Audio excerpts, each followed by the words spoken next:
কই যাইতেছো তুমি? ইলেকশনের আর বেশি দিন দেরি নেই। ডাবলু মিয়া কোটি টাকা নিয়ে নির্বাচনের জন্য মাঠে নামছে, আর আমার এর মধ্যে 30 লক্ষ টাকা খরচ হয়ে গেছে। আমার আরো টাকা লাগবে। 30 লাখ টাকা খরচ হয়েছে দেখে তুমি বাড়ি বিক্রি করবা? সেটা করা ছাড়া তো এখন আমার কাছে কোনো উপায় নাই। তারপরে তুমি মাইয়াটার কথা চিন্তা করবা না? বাড়ি বিক্রি করে দিলে আমরা কই থাকুম? গাছ তলায় তো আর থাকুম না। আর বাড়ি বিক্রি করে দিতেছি কি একেবারে বিক্রি করে দিতেছি? 3 মাস পরে যখন আমি চেয়ারম্যান হবো, বাড়ি আবার ফেরত নিয়ে আসুন। এই বাড়ি আমি বিক্রি করতে দিন না, তুমি এই বাড়ি বিক্রি করো না। বাড়ি আমি বিক্রি করতেছি না, বাড়ি আমি বন্ধক রাখতেছি। কারণ আল্লাহর দোহাই লাগে আমার কামটা আমারে করতে দাও। আব্বা, আমার গো বাড়িতে কি আমরা আর থাকতে পারবো না? কয়টা দিনেরই তো বিষয়। তোর বাপে চেয়ারম্যান হয়ে যাবো, বাড়ি আবার ফেরত লয়ে আইবো। তুই চিন্তা করিস না মা। যা লস হবার হয়েছে, তুমি আর পাগলামি করো না। যারা তোমার টাকা খাইছে ওরা তোমার ভোট দিব? একটা জিনিস শুনে রাখ, মানুষের মন হইল কচু পাতার পানি।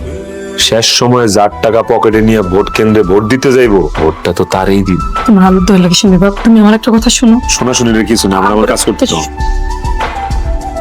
কি ব্যাপার, তুমি এখানে দাঁড়ায় রইছো আর আমি তোমার পুরো এলাকা খুঁজতেছি?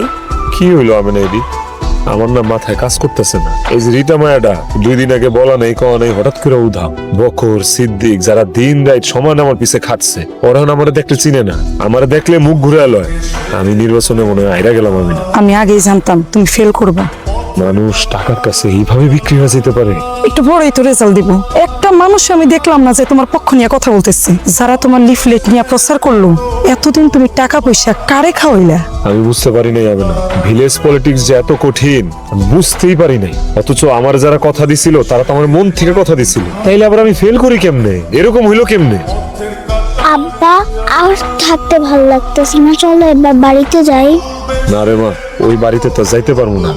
ওই বাড়িতে আমি বেচে দিছি। তবে আমি কথা দিতেছি, আমি একটা না একটা ব্যবস্থা ঠিকই করব। হ্যাঁ, ওই জিতিল ধরে জিতিল বাসুবের মার্কা এলাকাবাসীর মার্কা।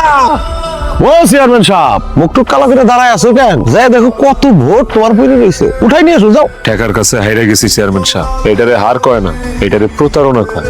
কষ্টটাই না পাইতেছে আমরা মুখলে সাইডে গিয়া। মোকলেশ মিয়া, একটা কথা শুনো, জিততে হইলে রাজনীতি জানতে হয়, বুঝো? ভিলেজ পলিটিক্স কারে কয়? পলিটিক্স জানতে হয়, টাকা থাকলেই হয় না, লগে মাথায় মাল থাকতে হয়, বুঝলা? কিন্তু আপনি তো এলাকার লেগে কোনো কাজ করেন না, সব টাকা আত্মসাৎ করে খান। তাই নাকি?